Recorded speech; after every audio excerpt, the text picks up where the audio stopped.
વિદ્યાર્થી મિત્રો, મારી યુટ્યુબ ચેનલમાં તમારું હાર્દિક સ્વાગત છે. બધા વિદ્યાર્થીઓને નવા વર્ષના ખૂબ ખૂબ ખૂબ ખૂબ શુભેચ્છાઓ. Happy Diwali, happy new year. તમે બધાએ આનંદથી દિવાળી ઉજવી હશે અને ખૂબ ફર્યા હશો અને ઘણા વિદ્યાર્થીઓ હજી ફરતા હશે. પણ તમારી પરીક્ષા ફેબ્રુઆરીમાં નક્કી છે એટલું સમજીને આપણે હવે અભ્યાસમાં લાગી જવું જોઈએ. એટલે મેં પણ આ દિવાળી પછીનો ફર્સ્ટ વિડીયો છે તમારો, એટલે નવું ચેપ્ટર શરૂ કર્યું છે. નવા ચેપ્ટરની અંદર આપણે 8મા ચેપ્ટરથી શરૂઆત કરવાની છે. દિવાળી પહેલાં 7 ચેપ્ટર પૂરા કરેલા હતા. 8મું ચેપ્ટર મિત્રો છે ત્રિકોણમિતિ. આ ચેપ્ટર ઘણા વિદ્યાર્થીઓને ગમતું નથી. ઘણા વિદ્યાર્થીઓને છોડી દે છે ઓપ્શનમાં. પણ મિત્રો એને છોડવા જેવું નથી, ઇઝી છે. તમે થોડુંક ધ્યાન દેજો, તમને આવડી જશે. ભલે મોટા મોટા દાખલા નિત્યસમવાળા છે, ન કરો તો કાંઈ નહીં, પણ જે ઇઝી છે એટલું તો કરો, એટલે જેથી તમને કમ્પલસરી છે એ તો આવી જાય. બધું ઓપ્શનમાં નથી. તો તમે હું શીખવાડું એ પ્રમાણે જો શીખશો તો તમને વાંધો નહીં આવે. જે નાના નાના દાખલાઓ છે, એ ઓપ્શન છે, વિકલ્પો છે, એ તમને આવડી જશે. એટલે તમે સાવ એનાથી અણગમો વ્યક્ત ન કરશો. ખાસ કરીને મધ્યમ કક્ષાના વિદ્યાર્થીઓ જે છે, બાકી જેને 80માંથી 80 લેવા છે એ તો મહેનત કરશે જ. તો ચાલો આપણે પ્રકરણ 8 ત્રિકોણમિતિ. તો મિત્રો ત્રિકોણમિતિ એટલે શું? આમ તો એના નામ પરથી જ ખબર પડી જાય છે. ત્રિકોણ એટલે ત્રિકોણ, મિતિ એટલે માપ, ત્રિકોણનું માપ. પણ કયા ત્રિકોણનું કેવી રીતે માપ લેવાનું છે એ આપણે સમજવાનું છે. ત્રિકોણની બાજુઓ તથા ખૂણા વચ્ચેના સંબંધને દર્શાવવા જે ગાણિતિક પદ્ધતિનો ઉપયોગ થાય છે તેને ત્રિકોણમિતિ કહે છે. એટલે કે ખૂણા અને બાજુના ગુણોત્તર. ગુણોત્તર આવે એટલે સમજી લેવાનું અંશ અને છેદમાં. આ રીતે અંશ અને છેદમાં આવે. બરાબર છે. બાજુઓ અને ખૂણાઓ, આ ખૂણો છે ને આ બાજુઓ છે. બરાબર છે. બાજુઓ અને ખૂણાઓના ગુણોત્તર માટે જે એક પદ્ધતિ છે તેને શું કહેવામાં આવે છે? ત્રિકોણમિતિ કહેવામાં આવે છે. અંગ્રેજીમાં ત્રિકોણમિતિને ટ્રિગોનોમેટ્રી કહેવામાં આવે છે. ટ્રી એટલે 3, ગોન એટલે બાજુઓ અને મેટ્રો એટલે માપ. આમ ત્રણેયનું જો સંયોજન કરીએ તો એક શબ્દ બનેલો છે. એનો અર્થ થાય કે ત્રિકોણની બાજુઓના માપ એટલે ત્રિકોણમિતિ. બરાબર છે. આજે ટ્રિગોનોમેટ્રી જે શબ્દ બનેલો છે એ 3 શબ્દનો બનેલો છે. ટ્રીગોમેટ્રો. ત્રી એટલે 3, ગોન એટલે બાજુ, મેટ્રો એટલે માપ. આ જે છે ને એ મિત્રો ખાસ કરીને તમને બેબીલોન અને ઇજિપ્તની ભાષામાં છે અને એનો એ પદ્ધતિનો ઉપયોગ જૂના વખતમાં બેબીલોન અને ઇજિપ્તમાં થી શરૂઆત થઈ છે અને એનો ઉપયોગ જોવા મળશે. એટલે ટ્રિગોનોમેટ્રીના શબ્દના આપણે વિભાજન કરવાથી આપણને એનો અર્થ સમજાઈ જાય છે કે ભાઈ ત્રિકોણમિતિ એટલે ત્રિકોણની બાજુઓના માપ.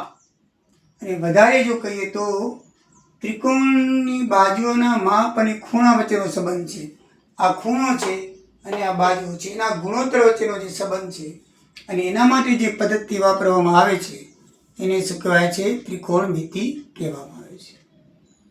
પરીક્ષાની દ્રષ્ટિએ વ્યાખ્યા કદાચ પૂછાતી નથી, પણ જાણવું જરૂરી છે એટલા માટે તમને વિશેષ કહું છું. એટલે ત્રિકોણમિતિનો અર્થ તમે સમજી ગયા. ગુણોત્તર એટલે શું? આ અંશ અને છેદમાં હોય સામાન્ય રીતે આપણે ગુણોત્તર કહીએ છીએ. કાટકોણ ત્રિકોણમાં રહેલા લઘુકોણની સાપેક્ષમાં તેની બાજુઓના ગુણોત્તરને ત્રિકોણમિતીય ગુણોત્તર કહેવાય છે.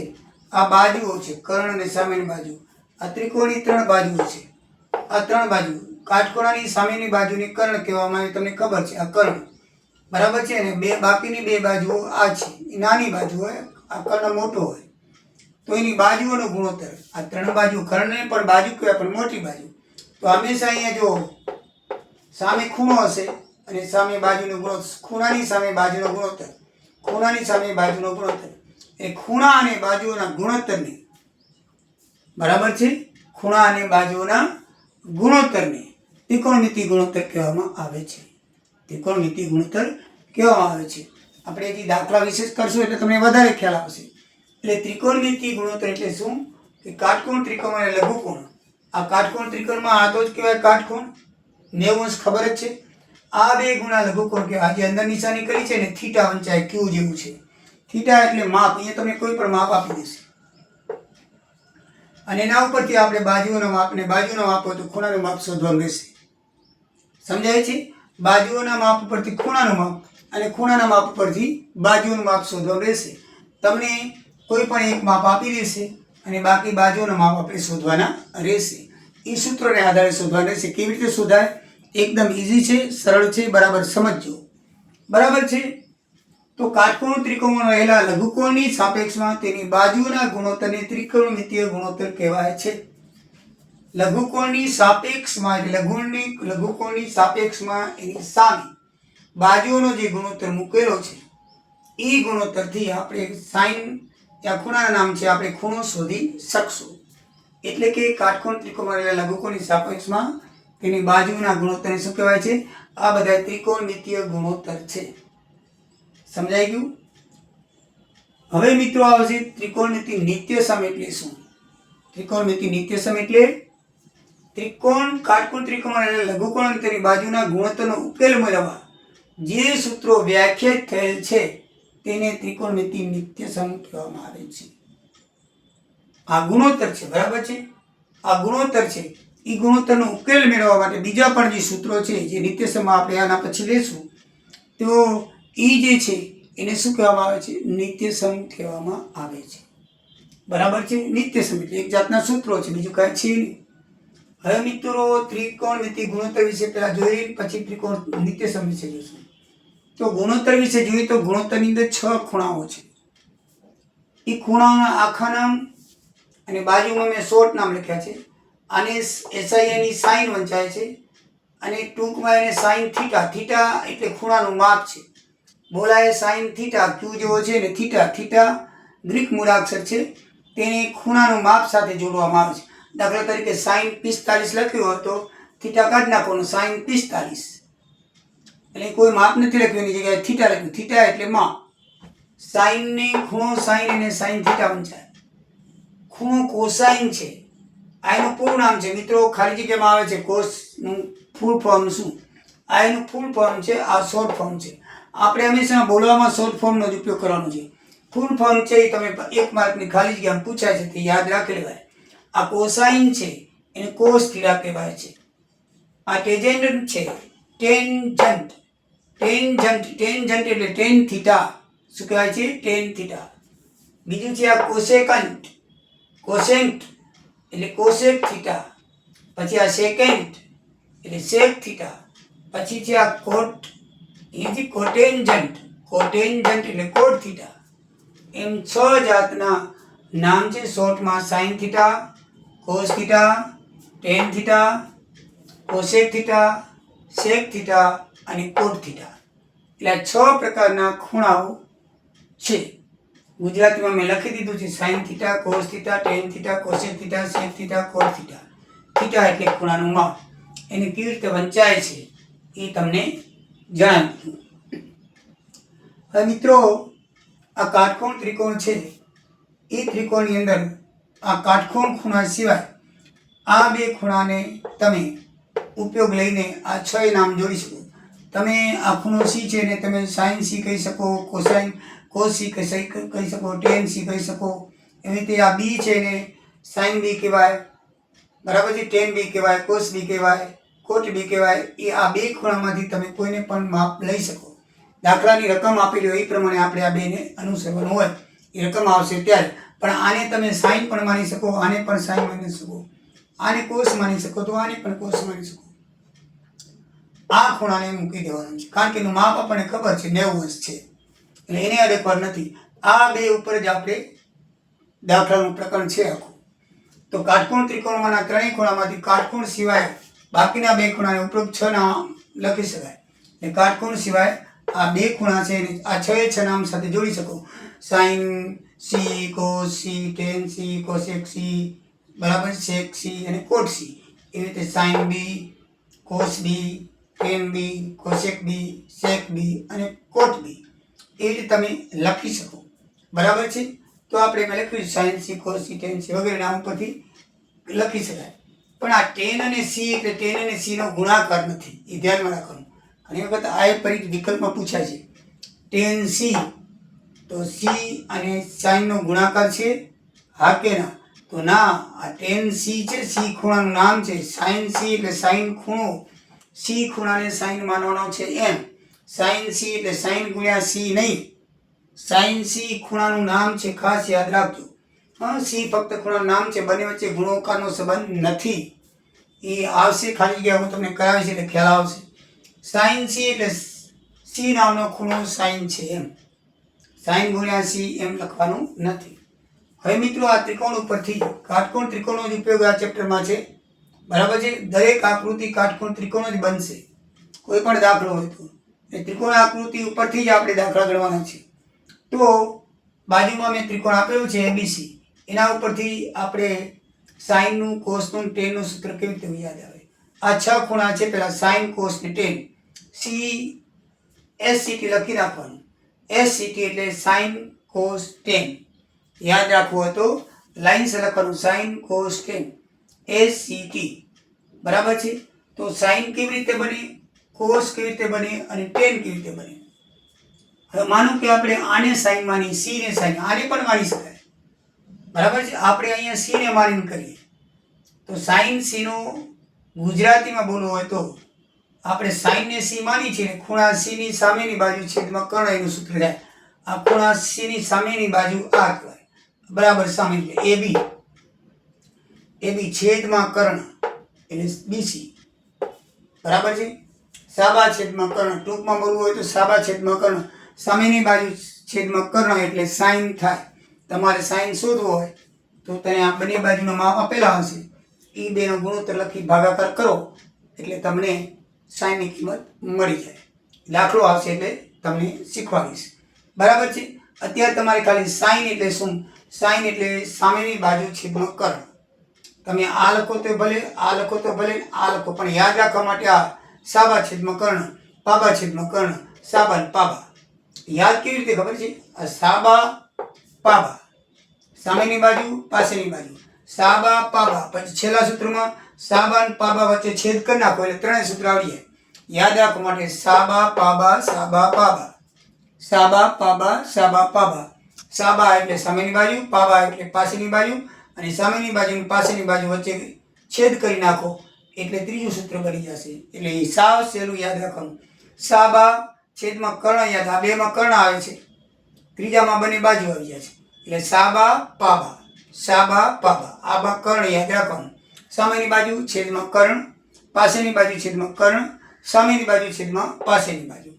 હવે જો કોસ સી, કોસ સી એટલે ખૂણા સીની પાસેની બાજુ. આ ખૂણો સી એની આ પાસેની બાજુ કહેવાય અને આ સામેની બાજુ કહેવાય. એટલે એસી છેદમાં કર્ણ બીસી, તો એસી છેદમાં કર્ણ બીસી, પાસેની બાજુ છેદમાં કર્ણ. ટેન સી, આને ટેન માનવાનું. ટેનનું સૂત્ર છે સામેની બાજુ છેદમાં પાસેની બાજુ, ખૂણા સીની સામેની બાજુ એટલે એબી છેદમાં પાસેની બાજુ, આ પાસેની બાજુ કહેવાય. આ ખૂણાની પાસેની અને આ એની સામેની બાજુ કહેવાય. સામે એટલે બરાબર સામે. આ બાજુ એનાથી જોડાયેલી હોય સામેની બાજુ, એનાથી ન જોડાયેલી એનાથી જોડાયેલી પાસેની બાજુ, ન જોડાયેલી સામેની બાજુ. આ એબી એનાથી જોડાયેલી નથી અને આ એનાથી જોડાયેલી છે, જો પાસેની બાજુ. પાસેની બાજુમાં કન્ફ્યુઝન ન થાય, એના જે ખૂણા જોડાયેલી હોય એ પાસેની બાજુ કહેવાય. તો આ એસી છે એ પાસેની બાજુ, એબી છે એ સામેની બાજુ, એ પાસેની બાજુ છેદમાં કર્ણ. બરાબર છે. પાસેની બાજુ છેદમાં શું આવશે? કર્ણ. આ બંનેમાં કર્ણ કર્ણ તો આવશે જ.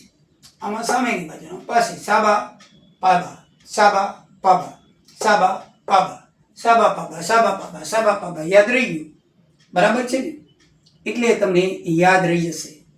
હવે ટેન સી, તો ટેન આને ટેન માનો, સામેની બાજુ છેદમાં પાસેની બાજુ, સામેની બાજુ છેદમાં પાસેની, એબી છેદમાં એસી, સાબા છેદમાં પાબા.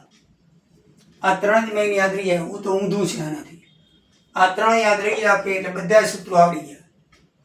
સાઇન SCT લખી નાખવાનું. S એટલે સાઇન, C એટલે કોસ, T એટલે ટેન. લાઇનસર આવે SCT sine tan sine cos tan. તો મિત્રો સાઇન એટલે સાબા, યાદ રહી ગયું. સાઇન એટલે સાબા, કોસ એટલે પાબા, ટેન એટલે સાબા પાબા. નીચે આમાં કર્ણ લખવાનું આવશે. એટલે સાઇન બરાબર સાબા છેદમાં કર્ણ. એટલે બીજામાં પાબા જો આપણે સાઇનમાં સાબા આવે એટલે બીજો પાબા આવે, અને પાબા આવી જાય એટલે બે નહીં તમે નીચે લખી શકો સાબા પાબા. એટલે તમને યાદ રાખવામાં કોઈ નડતર નહીં રહે. સાઇન બરાબર સાબા છેદમાં કર્ણ, કોસ બરાબર પાબા છેદમાં કર્ણ, ટેન બરાબર સાબા છેદમાં પાબા. હવે ત્રણ એનાથી વિરુદ્ધ. આ સાઇનનું વ્યસ્ત છે કોસેક. આ કોસેક, સેક અને કોટ એ યાદ રાખવાનું. CSC શું યાદ રાખવાનું? CSC સાઇન છેદમાં કોસેક. એટલે સાઇનનું વ્યસ્ત છે કોસેક, કોસનું વ્યસ્ત એટલે ઊંધું સેક, અને ટેનનું વ્યસ્ત છે કોટ. ઊંધું એટલે જો AB છેદમાં BC આવે તો આ BC છેદમાં AB આવે. બરાબર. કર્ણ ઉપર છે, કર્ણ છેદમાં સાબા આવી જાય, કર્ણ છેદમાં સાબા. હવે આ AC છેદમાં BC તો BC છેદમાં, આમાં કર્ણ નીચે તો આમાં કર્ણ ઉપર, અને પાસેની બાજુ નીચે આવશે. આમાં AB છેદમાં AC તો AC છેદમાં AB, આમાં પાસેની બાજુ નીચે છે તો આમાં ઉપર આવશે, સામેની બાજુ નીચે આવશે. એટલે આ ત્રણ આવડી ગયા તો આ ત્રણ એનાથી ઊંધા લખી નાખવાના. આમાં જોઈને જ આનાથી ઊંધા લખી નાખવાના, કારણ કે એ વ્યસ્ત છે. શું છે?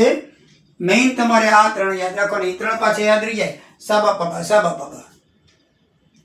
કેવી રીતે યાદ રાખવાના? સાબા પાબા સાબા પાબા, સાબા પાબા સાબા પાબા. યાદ રહી ગયું. અહીંયા સાબા નીચે કર્ણ લખવાનું, અહીંયા કર્ણ લખવાનું, બાકી આનામાં તો કાંઈ લખવાનું નથી. સાબા પાબા સાબા પાબા, સાબા પાબા સાબા પાબા. અહીંયા કર્ણ આવી જશે. બસ યાદ રહી ગયું. અને આનાથી ઉલટું કરી નાખવાનું. આનું જોઈને ઉલટું કરી નાખો એટલે 6 6 તમને યાદ રહી ગયા. 6 6 તમને યાદ રહી ગયા, કાંઈ પણ ભૂલ પડે નહીં.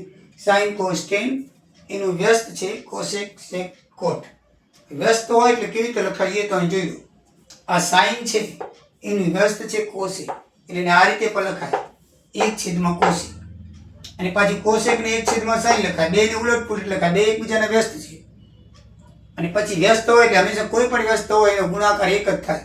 આ સાઇન ગુણ્યા કોસેક બરાબર 1. દાખલા તરીકે 3/4 વ્યસ્ત શું થાય તમને ખબર છે? 3/4 વ્યસ્ત એટલે ઉલટ પુલટ 4/4. કોઈ પણ સંખ્યાનો વ્યસ્ત હોય એને ગુણાકાર કરો એટલે એક જ આવે, બધું ઉડી જાય. બરાબર કે નહીં? ઉડી કે નહીં? બરાબર. એટલે તમને બરાબર ખ્યાલ આવો છે કે વ્યસ્તનો ગુણાકાર હંમેશા 1 થાય. વ્યસ્તનો ગુણાકાર શું થાય? 1. તો આ સાઇન છેદમાં કોસ છે એને તમે કોસની જગ્યાએ 1 છેદમાં સાઇન લખો તો સાઇન સાઇન ઉડી જાય. આ કોસેકની જગ્યાએ તમે 1 છેદમાં સાઇન લખો, સાઇન સાઇન ઉડી જાય. 1 થઈ ગયું ને? એટલે ઓટોમેટિકલી એ તમને યાદ જ હોવું જોઈએ કે બે વ્યસ્તનો ગુણાકાર હંમેશા 1 થાય. એટલે સાઇનને તમે 1 છેદમાં કોસેક લખી શકો, કોસેકને તમે 1 છેદમાં સાઇન લખી શકો, અને બંનેના ગુણાકારને 1 લખી શકો. એટલે ઓટોમેટિકલી આ ત્રણ સૂત્ર નાના નાના બની જાય. એવી રીતે કોસનું વ્યસ્ત છે સેક. તો કોસને તમે 1 છેદમાં સેક લખી શકો, અને સેકને તમે ઉલટું 1 છેદમાં કોસ લખી શકો, અને બંનેના ગુણાકારને 1 લખી શકો, કારણ કે એકબીજાને વ્યસ્ત છે. એવી રીતે ટેનનું વ્યસ્ત છે કોટ. તો ટેનને તમે 1 છેદમાં કોટ લખી શકો, કોટને 1 છેદમાં ટેન લખી શકો, અને બંનેના ગુણાકારને 1 લખી શકો. એટલે મિત્રો આમાંથી જ આ તમને જાણવા મળી જાય. બરાબર છે ને? એકદમ ઇઝી અને સરળ છે, આપણને ખબર પડી જાય એવી રીતનું છે. એટલે આમાં ક્યાંય મૂંઝાવા જેવું નથી. તમે જેને સાઇન માનો તો સામેની બાજુ આ થાય, પાસેની બાજુ આ થાય. હવે આપણે અહીંયા સી લીધો છે. દાખલા તરીકે બી લેવો હોય ને તમારે, માનો કે સાઇન સી નથી લેવો, સાઇન બી લેવો છે. તો સાઇન બી લેવો તમે તો સામેની બાજુ આ થાય એસી. સામેની બાજુ શું થાય? એસી છેદમાં કર્ણ સીડી એમ.